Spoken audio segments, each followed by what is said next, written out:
வணக்கம். அதிரடியின் இன்றைய பிரதான செய்திகள். முதலில் தலைப்புச் செய்திகள். நாட்டை அதிர வைத்த கோரமானதொரு சிறைச்சாலை கலவரம், பின்னணியில் பாதாள குழு, உண்மையாகவே உள்ளே நடந்தது என்ன? பல திடுக்கிடும் தகவல்களை அம்பலப்படுத்திய அரசாங்கம், வெளியான முழு தகவல். மக்களின் பேராதரவை பெற்று கதிர்காமக்கந்தனை வந்தடைந்த சுப்பிரமணியம், உணர்வு பூர்வமாக வரவேற்ற மக்கள். மர்மமான முறையில் சடலமாக மீட்கப்பட்ட சட்டம் பயின்று வந்த இளம்பெண், வெளியான சோக பின்னணி, சந்தேகம் வெளியிடும் போலீசார். நூதனமான முறையில் இலங்கைக்கு கடத்தப்படவிருந்த நூற்றுக்கணக்கான வாயில்லா ஜீவன்கள் திடீரென சுற்றி வளைத்த போலீசார், எடுக்கப்பட்டுள்ள நடவடிக்கை.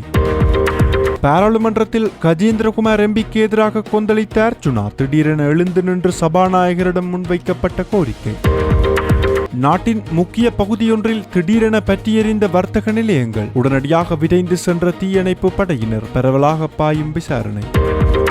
தாயின் தவறான நடத்தை, 2 ஆண்டுகளாக சிறுமியொருவருக்கு நடந்த மோசமான செயல், சகோதரர்களால் அரங்கேற்றப்பட்ட கோர சம்பவம், விசாரணையில் அம்பலமான திடுக்கிடும் தகவல்.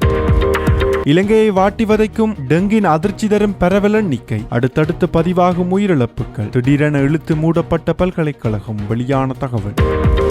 டீசலுக்கு பதிலாக பயன்படுத்தப்பட்ட மண்ணெண்ணெய் மோசடி செய்யும் சாரதிகளை அதிர வைத்த நீதிமன்ற உத்தரவு, அதிரடி காட்டிய போலீசார். ஊழல்வாதிகளுக்கு மத்தியில் அனுர அரசு ஒருபோதும் அடிபணியாது, மகிந்தவை வெளுத்து வாங்கிய ஆளும் தரப்பு அமைச்சர், வெளியிடப்பட்ட மேலும் பல கருத்துக்கள். கோட்டபாயாவின் வீட்டிற்குள் பிள்ளையான் குழு மற்றும் அசாத் மௌலானா அடங்கியோரின் ரகசிய பேச்சுவார்த்தை, அடுத்தடுத்து கசிய தொடங்கும் உயிர்த்த ஞாயிறு தாக்குதல் மர்மம், பரவலாக பாயும் விசாரணை. முன்பு செய்த மோசடி, விசாரணை வலையில் சிக்கி தவிக்கும் நாமல், நீதிமன்றின் அதிரடி உத்தரவு, கோபத்தில் அனுரவை சீண்டிய சம்பவம்.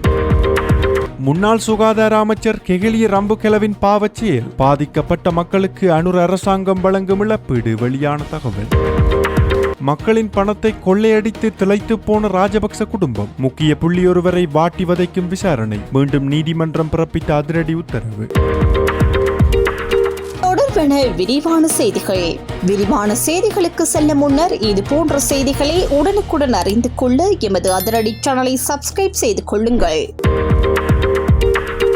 நீர்கொழும்பு சிறைச்சாலையில் ஏற்பட்ட வன்முறை சம்பவத்தில் முக்கிய குற்றச்சாட்டுக்கு உரிய கைதியாக கருதப்படும் கட்டுவில்லகம சுரேஷ் தற்போது பூச உயர் பாதுகாப்பு சிறைச்சாலைக்கு மாற்றப்பட்டுள்ளார். பாதாள உலக கும்பல் உறுப்பினர் கெகல் பத்திர பத்மேவுடன் நெருங்கிய தொடர்புடையவர் என கூறப்படும் கட்டுவில்லகம சுரேஷ் மீது கூர்மையான ஆயுதங்களால் தாக்குதல் நடத்துதல், கொள்ளை, போதைப்பொருள் வைத்திருத்தல் மற்றும் போதைப்பொருள் விற்பனை உள்ளிட்ட பல்வேறு குற்றச்சாட்டுகள் சுமத்தப்பட்டுள்ளன. மேலும் 2016 ஆண்டு நாரமளி பகுதியில் உள்ள கோவில் ஒன்றில் துறவி மற்றும் அவரது உதவியாளரை தாக்கியதுடன் அங்கிருந்து சாக்கியா சிலையை சேதப்படுத்தியதாகவும் அவர் மீது வழக்குகள் பதிவு செய்யப்பட்டுள்ளன. அவர் தொடர்பான வழக்கு தற்போது நீர்கொழும்பு உயர் நீதிமன்றத்தில் விசாரணைக்கு உள்ளதுடன் மற்றொரு வழக்கில் நீர்கொழும்பு நீதவான் நீதிமன்றத்தின் உத்தரவின் பேரில் விளக்கமறியலில் வைக்கப்பட்டிருந்தார். நீர்கொழும்பு சிறைச்சாலையில் தற்போது 2400க்கும் அதிகமான குறுகிய கால மற்றும் விளக்கமறியல் கைதிகள் தங்க வைக்கப்பட்டுள்ளனர். அவர்களுடன் பல்வேறு பாதாள உலக குழுக்களை சேர்ந்த 26 உறுப்பினர்களும் அங்கு இருப்பதாக அதிகாரிகள் தெரிவித்துள்ளனர். இதற்கிடையில் நீர்கொழும்பு சிறைச்சாலையில் ஏற்பட்ட வன்முறை சம்பவத்தில் காயமடைந்து வைத்தியசாலையில் சிகிச்சை பெற்று வந்த மேலும் ஒரு கைதி உயிரிழந்துள்ளார். இதன் மூலம் இந்த சம்பவத்தில் உயிரிழந்தோரின் எண்ணிக்கை 27 ஆக உயர்ந்துள்ளது. உயிரிழந்தவர்களில் 7 சிறைச்சாலை அதிகாரிகளும் அடங்குவதாக காவல்துறையினர் தெரிவித்துள்ளனர். மேலும் 100க்கும் அதிகமானோர் காயமடைந்து மருத்துவமனையில் சிகிச்சை பெற்று வருகின்றனர். அவர்களில் 20 பேரின் நிலை கவலைக்கிடமாக இருப்பதால் அவர்கள் மேலதிக சிகிச்சைக்காக கொழும்பு தேசிய வைத்தியசாலைக்கு மாற்றப்பட்டுள்ளனர். காயமடைந்த சிறைச்சாலை அதிகாரிகளின் உடல்நிலையை பார்வையிடுவதற்காக நீதியமைச்சர் ஹர்ஷன நாணயக்கார நீர்கொழும்பு மாவட்ட பொது வைத்தியசாலைக்கு நேரில் சென்றார். அங்கு மருத்துவர்கள் மற்றும் மருத்துவமனை அதிகாரிகளுடன் கலந்துரையாடிய அமைச்சர் காயமடைந்தவர்களுக்கு தேவையான அனைத்து மருத்துவ வசதிகளும் வழங்கப்படுவதை உறுதிப்படுத்தியுள்ளார். இதேவேளை பாதுகாப்பு படையினரின் நடவடிக்கையால் நீர்கொழும்பு சிறைச்சாலையின் நிலைமை தற்போது கட்டுப்பாட்டுக்குள் கொண்டுவரப்பட்டுள்ளதாக அதிகாரிகள் தெரிவித்துள்ளனர். இதன் ஒரு பகுதியாக நீர்கொழும்பு சிறைச்சாலையிலிருந்து 60 கைதிகள் இன்று யாழ்ப்பாணம் சிறைச்சாலைக்கு மாற்றப்பட்டுள்ளனர். இதற்கிடையில் நாடாளுமன்றத்தில் உரையாற்றிய நீதியமைச்சர் ஹர்ஷன நாணயக்கார மோதலை தொடங்கிய கைதிகள் ஆயுதங்களை கைப்பற்றி இரும்பு கதவுகளை உடைத்து தப்பிச் செல்ல முயன்றதாக தெரிவித்தார். அரசாங்கம் இந்த சம்பவத்தை ஒருபோதும் அலட்சியமாக எடுத்துக் கொள்ளவில்லை என்றும் சிறைக்குள் போதைப் பொருட்கள் மற்றும் சட்டவிரோத பொருட்கள் கொண்டுவரப்படும் வலையமைப்பை சீர்குலைப்பதே இந்த கலவரத்தின் பின்னணி நோக்கமாக இருந்ததாகவும் அவர் குறிப்பிட்டார். மேலும் ஆயுதமின்றி பணியில் இருந்த 2 சிறை அதிகாரிகள் முதலில் தாக்கப்பட்டதாகவும் அவர்களை காப்பாற்ற சென்ற மற்ற அதிகாரிகளும் செங்கற்கள் மற்றும் தடிகளால் கடுமையாக தாக்கப்பட்டதாகவும் அமைச்சர் தெரிவித்தார். சிறைக்குள் ஏற்பட்ட சூழ்நிலையில் கைதிகளும் அதிகாரிகளும் தனித்தனியாக முக்கியத்துவம் அளிக்க முடியாத நிலை இருந்ததாகவும் உயிர்களை காப்பாற்றுவதே முதன்மை நோக்கமாக இருந்ததாகவும் அவர் கூறினார்.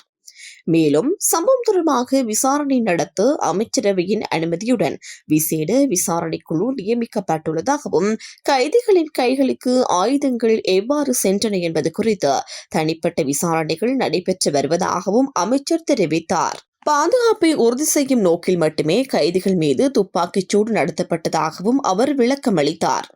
இதனிடையே நீர்கொழும்பு சிறைச்சாலையில் இடம்பெற்ற வன்முறை சம்பவம் குறித்து விசேட விசாரணை நடத்த இலங்கை மனித உரிமைகள் ஆணைக்குழுவும் தீர்மானித்துள்ளது. ஆணைக்குழுவின் ஆணையாளர் நிமில்தி புஞ்சுஹேவா தெரிவித்ததன்படி கடந்த 6ஆம் திகதி அதிகாரிகள் குழு ஒன்று சிறைச்சாலைக்கு சென்றிருந்த போதிலும் அங்கு நிலவிய பதற்றமான சூழ்நிலை காரணமாக விசாரணையை ஆரம்பிக்க முடியவில்லை. எனினும் அடுத்த சில நாட்களில் சம்பவம் தொடர்பான முழுமையான விசாரணைகள் முன்னெடுக்கப்படும் என அவர் தெரிவித்துள்ளார். நீர்கொழும்பு சிறைச்சாலையில் இடம்பெற்ற இந்த வன்முறை 2012ஆம் ஆண்டு வெளிக்கடை சிறைச்சாலை கலவரத்திற்கு பிறகு கடந்த 14 ஆண்டுகளில் இலங்கையின் மிக கொடூரமான சிறைச்சாலை வன்முறையாக கருதப்படுகின்றது. இந்த சம்பவத்தை தொடர்ந்து நாடு முழுவதும் உள்ள அனைத்து சிறைச்சாலைகளின் சிரேஷ்ட அதிகாரிகளும் இன்று காலை 7:30 மணிக்கு நடைபெற்ற விசேட கூட்டத்திற்கு அழைக்கப்பட்டுள்ளனர். அதேவேளை அமைச்சரவை முடிவுகளை அறிவிக்கும் ஊடகவியலாளர் சந்திப்பில் கருத்து தெரிவித்த அமைச்சரவை பேச்சாளரும் அமைச்சருமான வைத்தியர் நலிந்த ஜெயதிச இந்த சம்பவம் தொடர்பாக பல்வேறு மட்டங்களில் விசாரணைகள் ஆரம்பிக்கப்பட்டுள்ளதாக தெரிவித்தார். இதன்படி ஓய்வு பெற்ற உயர்நீதிமன்ற நீதியரசர் ஒருவர், சட்டமா அதிபர் திணைக்கள அதிகாரி ஒருவர் மற்றும் சிரேஷ்ட சட்டத்தரணி ஒருவர் அடங்கிய 3 குழு அமைச்சரவை அனுமதியுடன் நியமிக்கப்பட்டுள்ளதாக அவர் கூறினார்.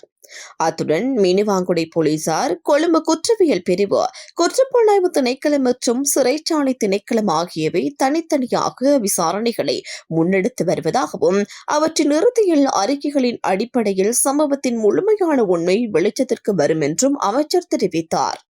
இதன்போது கருத்து தெரிவித்த சிறைச்சாலைகள் ஆணையாளர் நாயகம், இந்த மோதல் குறித்து முன்கூட்டியே எந்தவித புலனாய்வு தகவலும் கிடைக்கவில்லை என்றார். கடந்த 5ஆம் திகதி மாலைக்குள் நிலைமை முழுமையாக கட்டுப்பாட்டுக்குள் கொண்டுவரப்பட்டு கைதிகள் தங்களது வார்டுகளுக்குள் அனுப்பப்பட்டு உணவு வழங்கப்பட்டதாகவும் அவர் குறிப்பிட்டார். அடுத்த நாள் காலை நீதிமன்ற நடவடிக்கைகளுக்கான ஏற்பாடுகள் செய்யப்பட்டுக் கொண்டிருந்த போது சில கைதிகள் அதிகளவில் போதை மாத்திரைகளை உட்கொண்டு சுயநினைவற்ற நிலையில் இருந்தது பின்னர் தெரிய வந்ததாகவும் அவர் தெரிவித்தார். இந்த சூழ்நிலையில் கைதிகளுக்கிடையே மோதல் ஏற்பட்டதை கட்டுப்படுத்த சென்ற அதிகாரிகள் தங்களது உயிரையே பணயம் வைத்து கடமையாற்றியதாகவும் அவர் கூறினார். மேலும் பெண் கைதிகளும் போதை மாத்திரைகளை பயன்படுத்தி இருந்ததாகவும் வளாகத்தில் பாதுகாப்புக்கான அனைத்து நடவடிக்கைகளும் முறையாக மேற்கொள்ளப்பட்டிருந்ததாகவும் சிறைச்சாலைகள் ஆணையாளர் நாயகம் தெரிவித்துள்ளார். இலங்கை மக்களின் பெரும் அபிமானத்தை பெற்ற சுப்பிரமணியன் என்ற நாள் கதிர்காமத்தை சென்றடைந்துள்ளது. யாழ்ப்பாணத்திலிருந்து கதிர்காமம் நோக்கி பக்தர்கள் மேற்கொண்டு பாத யாத்திரையில் சுமார் 36 நாட்களுக்கு மேலாக அவர்களுடன் பயணித்த சுப்பிரமணியம் என்ற நாய் அனைவரின் கவனத்தையும் ஈர்த்ததுடன் சமூக வலைதளங்களிலும் வைரலாக பரவியது. யாழ்ப்பாணத்தில் ஆரம்பமான இந்த நீண்ட பாத யாத்திரையில் குறித்த நாய்க்கு பட்டுத்துணி அணிவித்து குங்கும பொட்டு வைத்து பக்தியுடன் பக்தர்கள் அழைத்து சென்றனர். மேலும் அசைவ உணவுகளை தவிர்த்து பக்தர்களுடன் இணைந்து நீண்ட தூரம் நடந்து சென்ற சுப்பிரமணியம் பானமையிலிருந்து வாகனம் மூலம் அழைத்து செல்லப்பட்ட நிலையில் முருகப்பெருமானின் அருளால் தற்போது கதிர்காமத்தை நலமுடன் சென்றடைந்துள்ளதாக தெரிவிக்கப்பட்டுள்ளது.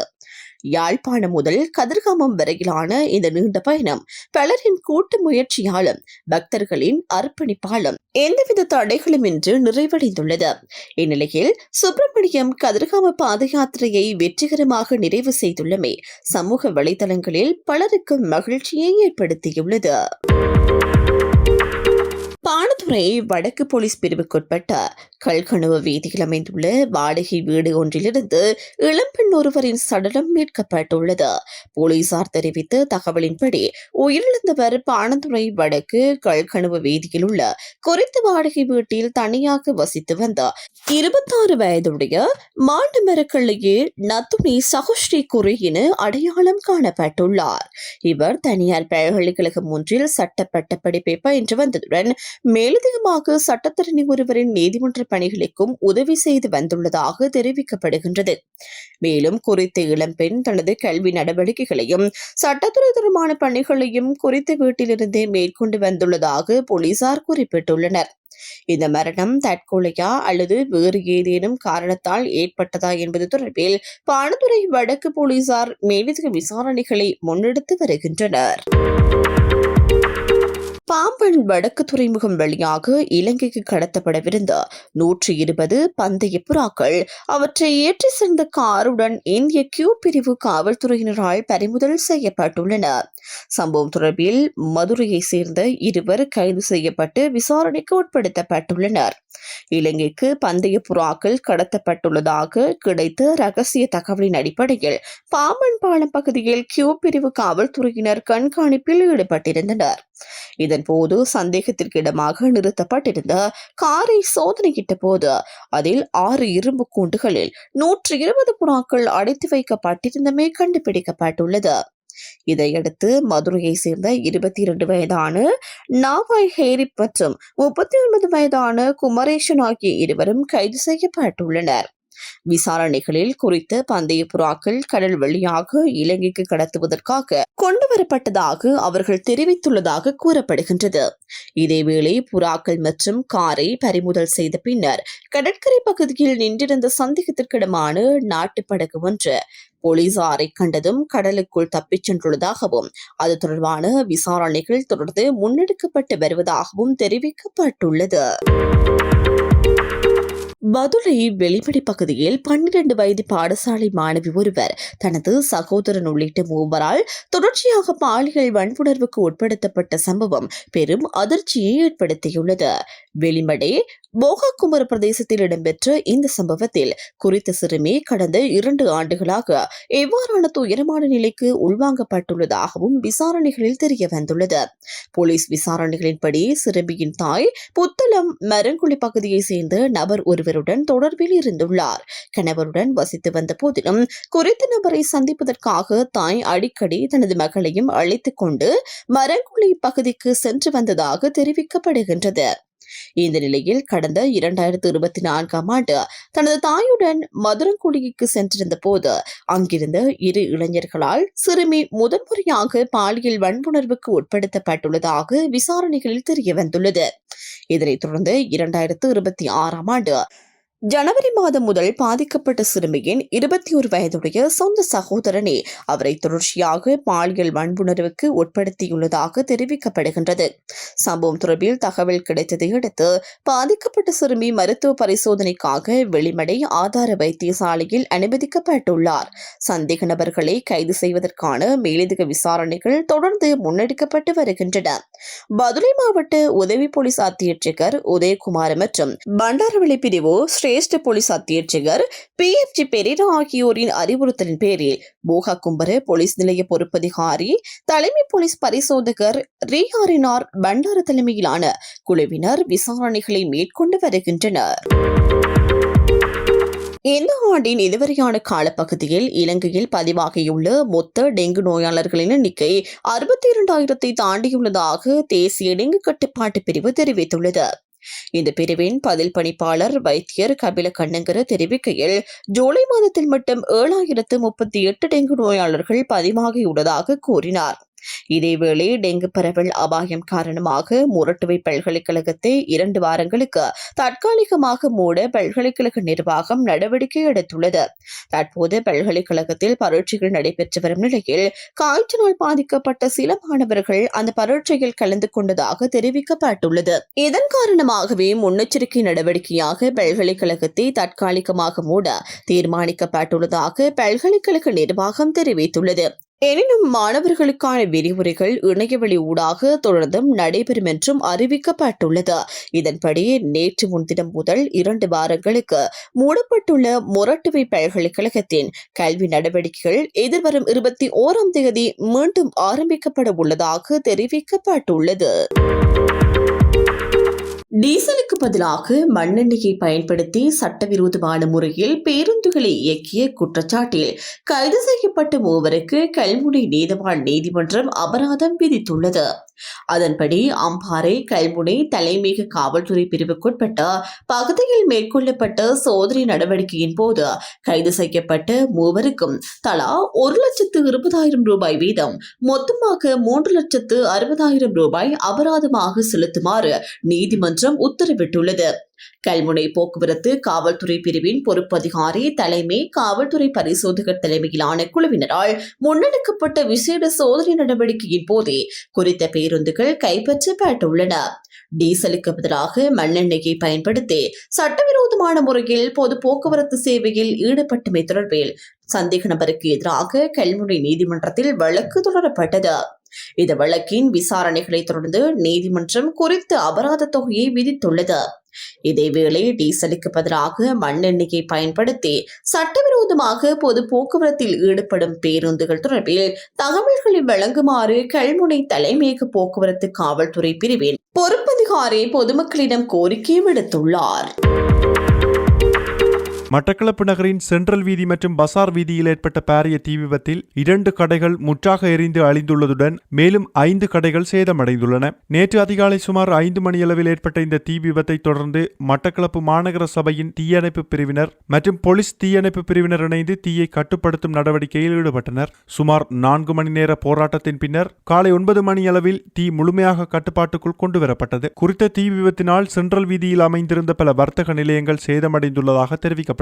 தீயணைப்பு நடவடிக்கைகள் முன்னெடுக்கப்பட்ட காலப்பகுதியில் சென்ட்ரல் வீதி மற்றும் பசார் வீதிகளின் போக்குவரத்து தற்காலிகமாக இடைநிறுத்தப்பட்டதால் அப்பகுதியில் பரபரப்பான சூழ்நிலை ஏற்பட்டது. குறித்த தீ விபத்துக்கான காரணம் மற்றும் ஏற்பட்ட சேதங்கள் தொடர்பில் மட்டக்களப்பு தலைமையக போலீசார் மேலதிக விசாரணைகளை மேற்கொண்டு வருகின்றனர்.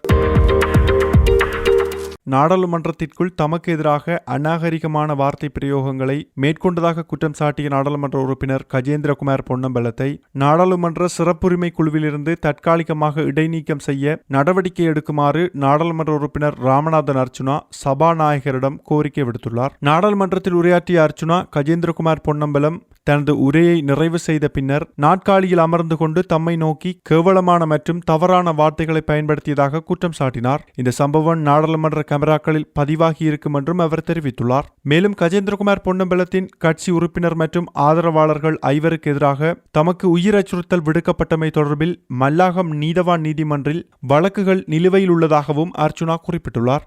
நாடாளுமன்ற உறுப்பினர்களின் ஒழுக்க கோவையின் விதிகளுக்கு அமைய இந்த விவகாரத்தை நாடாளுமன்ற சிறப்புரிமை குழுவுக்கு அனுப்புமாறும் அவர் கோரிக்கை விடுத்துள்ளார். அத்துடன் குற்றச்சாட்டுக்குள்ளாகியுள்ள ஒருவர் அதே சிறப்புரிமை குழுவில் உறுப்பினராக இருப்பது குழுவின் நம்பகத்தன்மையை பாதிக்கும் என்பதால் விசாரணைகள் நிறைவடையும் வரை கஜேந்திரகுமார் பொன்னம்பலத்தை அக்குழுவிலிருந்து இடைநீக்கம் செய்ய நடவடிக்கை எடுக்க வேண்டும் எனவும் அர்ச்சுனா சபாநாயகரிடம் வலியுறுத்தியுள்ளார். சர்ச்சைக்குரிய கிறிஸ் கொடுக்கல் வாங்கல் விவகாரம் தொடர்பாக நாடாளுமன்ற உறுப்பினர் நாமல் ராஜபக்சவுக்கு எதிராக தொடரப்பட்டுள்ள வழக்கு மீண்டும் ஒத்திவைக்கப்பட்டுள்ளது. இந்த வழக்கு நேற்று கொழும்பு மேல் நீதிமன்ற நீதிபதி நதியா பர்னா சுதந்திரகுட முன்னிலையில் விசாரணைக்கு எடுத்துக் கொள்ளப்பட்டது. வழக்கை பரிசீலித்த நீதிபதி எதிர்வரும் நவம்பர் 16ஆம் தேதி மீண்டும் விசாரணைக்கு எடுத்துக் கொள்ள உத்தரவிட்டார். மேலும் இந்த வழக்கில் அரசு தரப்பு சாட்சிகளாக பெயரிடப்பட்டுள்ள 2 இந்திய பிரஜைகளுக்கு வெளிநாட்டு சாட்சிகளுக்கான உத்தியோகபூர்வ சட்ட நடைமுறையின் கீழ் அழைப்பாணைகளை அனுப்புமாறும் நீதிபதி மேலதிக உத்தரவை பிறப்பித்துள்ளார். இது இப்படி இருக்க தொல்பொருட்கள் மற்றும் நாட்டின் சொத்துக்களை பாதுகாப்பதாக கூறி தற்போதைய அரசாங்கம் ஆட்சிக்கு வந்த பின்னர் முதலில் புதையல் தோண்டும் நடவடிக்கையிலேயே ஈடுபட்டதாக நாடாளுமன்ற உறுப்பினர் நாமல் ராஜபக்ச குற்றம் சாட்டியுள்ளார். நாடாளுமன்றத்தில் நேற்றைய தினம் உரையாற்றிய அவர் புதையல்களை தோண்டி நாட்டின் பொருளாதாரத்தை கட்டியெழுப்ப முடியும் என்ற பிரச்சாரத்தினுடனேயே அரசாங்கம் தனது பயணத்தை ஆரம்பித்ததாக தெரிவித்தார். மேலும் ராணுவம் மற்றும் காவல்துறை விசேட அதிரடி படையினரின் பாதுகாப்புடன் அரசாங்கத்தின் நேரடி தலையீட்டில் இந்த நடவடிக்கை முன்னெடுக்கப்பட்டதாகவும் அப்போதைய அமைச்சர் ஒருவர் சம்பவ இடத்திற்கு சென்று பார்வையிட்டு உத்தியோகபூர்வ அறிக்கைகளையும் வெளியிட்டதாகவும் அவர் கூறினார். மக்களின் அத்தியாவசிய பிரச்சனைகளுக்கு தீர்வு காணாமல் புதையல் தேடும் நடவடிக்கைகளில் அரசாங்கம் கவனம் செலுத்தியுள்ளதாகவும் தற்போது அதனை மறைத்து நாடாளுமன்றத்தில் குற்றச்சாட்டுகளை முன்வைப்பதில் பயனில்லை என்றும் நாமல் ராஜபக்ச விமர்சித்துள்ளார். ஊழல்வாதிகளின் எந்த ஒரு அரசியல் மிரட்டல்களுக்கும் தேசிய மக்கள் சக்தி அரசாங்கம் ஒருபோதும் பணியாது என அமைச்சர்களான பிமல் ரத்நாயக்க மற்றும் சுனில் ஹந்தோன்னெத்தி ஆகியோர் முன்னாள் ஜனாதிபதி மஹிந்த ராஜபக்சவுக்கு பதிலடி வழங்கியுள்ளனர். நாட்டின் பொருளாதாரத்தை வங்குரோத்து நிலைக்கு தள்ளி உயர்நீதிமன்றத்தினால் பொருளாதார கொலையாளிகள் என அடையாளப்படுத்தப்பட்டவர்கள் மீண்டும் அதிகாரத்தை கைப்பற்ற முயற்சிப்பதாக அமைச்சர் பிமல் ரத்நாயக்க குற்றம் சாட்டியுள்ளார். இவ்வாறான ஊழல்வாதிகளின் அரசியல் அச்சுறுத்தல்களுக்கு தேசிய மக்கள் சக்தி அரசாங்கம் ஒருபோதும் அடிபணியாது என அவர் ஊடகங்களிடம் தெரிவித்துள்ளார். முன்னாள் ஜனாதிபதி மஹிந்த ராஜபக்ச மக்கள் கோரினால் நாமளே களமிறக்குவோம் என கண்டியில் ஊடகங்களுக்கு தெரிவித்த கருத்து தொடர்பிலும் அமைச்சர் பிமல் ரத்நாயக்க விமர்சனம் முன்வைத்துள்ளார். இலங்கையில் பல தசாப்தங்களாக தொடர்ந்த குடும்ப அரசியல் மற்றும் வாரிசு அரசியலை மக்கள் ஏற்கனவே நிராகரித்து விட்டதாகவும் மீண்டும் அதே பழைய அரசியல் முகங்களை ஆட்சிக்கு கொண்டுவர மக்கள் ஒருபோதும் அனுமதி வழங்க மாட்டார்கள் என்றும் அவர் குறிப்பிட்டுள்ளார். மேலும் கருத்து தெரிவித்த அமைச்சர் எதிர்க்கட்சிகள் தங்களது கடந்த கால ஊழல்கள் மற்றும் தவறுகளை மறைத்து சட்ட நடவடிக்கைகளிலிருந்து தப்பிக்கொள்வதற்காகவே தற்போது ஒன்றிணைவதாக தெரிவித்துள்ளார். மக்கள் மத்தியில் எதிர்க்கட்சிகளின் போலி பிரச்சாரங்கள் இனிமேல் ஈடுபடாது என்றும் அமைச்சர் பிமல் ரத்நாயக்க சுட்டிக்காட்டியுள்ளார். முன்னாள் ஜனாதிபதி கோட்டாபய ராஜபக்சவின் மிரிகானா இல்லத்தில் உயிர்த்த ஞாயிறு தாக்குதலுக்கு முன்னர் நடைபெற்றதாக கூறப்படும் முக்கிய கலந்துரையாடல் தொடர்பான தகவல்களை சட்டமா அதிபர் திணைக்களம் நீதிமன்றத்தில் வெளியிட்டுள்ளது. உயிர்த்த ஞாயிறு தாக்குதல்கள் தொடர்பான விசாரணைகளின் அடிப்படையில் பயங்கரவாத தடுப்பு சட்டத்தின் கீழ் தம்மை கைது செய்ய வேண்டாம் என கோரி முன்னாள் ஜனாதிபதி கோட்டாபய ராஜபக்ச தாக்கல் செய்த மனு மீதான விசாரணையின் போதே இந்த விடயங்கள் வெளிப்படுத்தப்பட்டன. கோட்டாபய ராஜபக்ச தனது மனுவில் அசாத் மௌலானாவுடன் தனக்கு எந்தவித தொடர்பும் இல்லை என்றும் அவரை தனக்கு தெரியாது என்றும் குறிப்பிட்டிருந்தார். ஆனால் சட்டமா அதிபர் திணைக்களம் சார்பில் ஆஜரான மேலதிக சொலிசிட்டர் ஜெனரல் சுஹர்ஷி ஹேரத் அந்த கூற்று உண்மைக்கு புறம்பானது என நீதிமன்றத்தில் தெரிவித்தார். இதன்போது கோட்டாபய ராஜபக்சவும் அசாத் மௌலானாவும் ஒன்றாக இருக்கும் புகைப்படம் ஒன்றையும் நீதிமன்றத்தில் சமர்ப்பித்த அவர் இனிய பாரதி வழங்கிய வாக்குமூலத்தின் அடிப்படையில் அந்த புகைப்படத்தின் பின்னணியையும் விளக்கினார். அதன்படி உயிர்த்த ஞாயிறு தாக்குதல்களுக்கு முன்னர் ஒரு நாள் இனிய பாரதிக்கு கபில ஹெந்தவித்தாரனு என்பவரிடமிருந்து தொலைபேசி அழைப்பு வந்ததாக தெரிவிக்கப்பட்டுள்ளது. கருணா மற்றும் பிள்ளையான் ஆகிய இரு தரப்பினருடன் பணியாற்றியதாக கூறப்படும் இனிய பாரதி கிழக்கு மாகாணத்தில் இடம்பெற்ற பல கொலை சம்பவங்கள் உள்ளிட்ட கடுமையான குற்றச்சாட்டுகள் தொடர்பாக தற்போது குற்றப்புலனாய்வு திணைக்களத்தில் காவலில் உள்ளவர் எனவும் நீதிமன்றத்தில் தெரிவிக்கப்பட்டது. கபில ஹெந்தவித்தாரன இனிய பாரதியை மிரிகானாவில் உள்ள கோட்டாபய ராஜபக்சவின் இல்லத்திற்கு வருமாறு அழைத்ததாகவும் அதன்படி அவர் திருக்கோவிலிருந்து மிரிகானாவுக்கு சென்றதாகவும் கூறப்பட்டுள்ளது. அவர் அங்கு சென்றபோது அசாத் மௌலானா ஏற்கனவே அங்கு இருந்ததுடன் பிள்ளையானின் செயலாளராக பணியாற்றிய பிரசாந்தன், பிள்ளையானின் சகோதரர், முன்னாள் பொருளாளர் ஜெயராஜ் உள்ளிட்ட பலரும் அங்கு இருந்ததாக விசாரணைகளில் தெரிய வந்துள்ளதாக சட்டமா அதிபர் திணைக்களம் நீதிமன்றத்தில் தெரிவித்துள்ளது. முன்னாள் சுகாதார அமைச்சர் கெஹலிய ராம்புக்வெலவின் பதவி காலத்தில் அரசு மருத்துவமனைகளில் பயன்படுத்தப்பட்ட பிரெட்னிசோலோன் அசிட்டேட் கண் சொட்டு மருந்து காரணமாக ஏற்பட்டதாக கூறப்படும் கண் பாதிப்புகளுக்கு மேலும் 4 நோயாளிகளுக்கு இழப்பீடு வழங்க அரசாங்கம் தீர்மானித்துள்ளது. இதன்படி பார்வையை இழந்த அல்லது பார்வை குறைபாட்டுடன் உள்ள குறித்த 4 நோயாளிகளுக்கும் தலா 10 லட்சம் ரூபாய் வீதம் இழப்பீடு வழங்கப்பட உள்ளது. இந்த விவகாரம் தொடர்பான விசாரணைகளின் அடிப்படையில் எடுக்கப்பட்ட தீர்மானத்தின்படி 2023 ஆண்டு மார்ச் மாதம் 3ஆம் தேதி முதல் மே மாதம் 16ஆம் தேதி வரையான காலப்பகுதியில் நுவரெலியா மாவட்ட பொது மருத்துவமனையில் கண் அறுவை சிகிச்சை மேற்கொண்ட பின்னர் பார்வை குறைபாடு ஏற்பட்ட 17 நோயாளிகளுக்கு ஏற்கனவே இழப்பீடு வழங்கப்பட்டுள்ளது. இதேவேளை கண் அறுவை சிகிச்சைகளின் போது பயன்படுத்தப்பட்ட குறித்த பிரெட்டிசோலோன் அசிட்டேட் கண் சொட்டு மருந்தை பயன்படுத்திய பின்னர் நாட்டின் ஏனைய மருத்துவமனைகளிலும் நோயாளிகளுக்கு கண் பாதிப்புகள் ஏற்பட்டதாக பதிவான சம்பவங்கள் தொடர்பில் ஆய்வு செய்வதற்காக சுகாதார அமைச்சினால் விசேட நிபுணர் மருத்துவ குழு ஒன்று நியமிக்கப்பட்டிருந்தது. அந்த நிபுணர் குழுவின் பரிந்துரைகளின் அடிப்படையில் பார்வையை இழந்த மேலும் 4 நோயாளிகளுக்கு இழப்பீடு வழங்க அனுமதி வழங்கப்பட்டுள்ளது. சுகாதார அமைச்சர் வழங்கிய தகவல்களை பரிசீலனை செய்த பின்னரே இது மேலதிக இழப்பீடு வழங்கும் தீர்மானம் எடுக்கப்பட்டுள்ளதாக தெரிவிக்கப்பட்டுள்ளது. ஊழல் குற்றச்சாட்டுகள் தொடர்பில் முன்னாள் ராஜாங்க அமைச்சர் சசீந்திர ராஜபக்ச உள்ளிட்ட 3 பிரதிவாதிகளுக்கு எதிராக கொழும்பு மேல் நீதிமன்றத்தில் குற்றப்பத்திரிகை தாக்கல் செய்யப்பட்டுள்ளது. லஞ்சம் அல்லது ஊழல் குற்றச்சாட்டுக்களை விசாரணை செய்யும் ஆணைக்குழுவினால் இந்த குற்றப்பத்திரிகை தாக்கல் செய்யப்பட்டுள்ளது.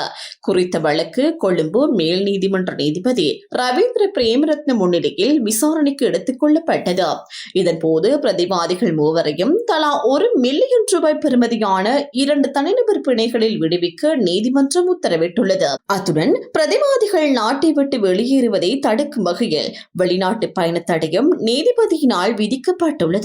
மேலும் பிரதிவாதிகள் கைரேகைகளை பெற்று அதற்கான அறிக்கையை நீதிமன்றத்தில் சமர்ப்பிக்குமாறும் உத்தரவிடப்பட்டுள்ளது.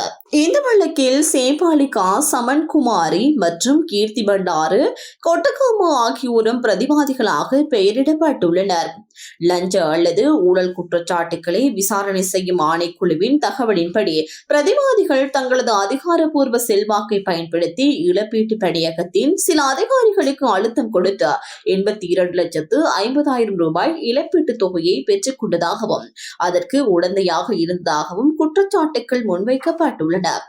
கடந்த 2022ஆம் ஆண்டு மே மாதம் 9ஆம் தேதி இடம்பெற்ற வன்முறை சம்பவங்களின் போது செவனகல கிரியப்பான்வெள பகுதியில் அமைந்திருந்த இலங்கை மகாவலி அதிகார சபைக்கு சொந்தமான காணியில் சட்டவிரோதமாக நிர்மாணிக்கப்பட்ட கட்டிடம் உள்ளிட்ட சேதமடைந்த சொத்துக்களுக்கு இழப்பீடு வழங்கியமை தொடர்பிலேயே இந்த குற்றச்சாட்டுகள் முன்வைக்கப்பட்டுள்ளன.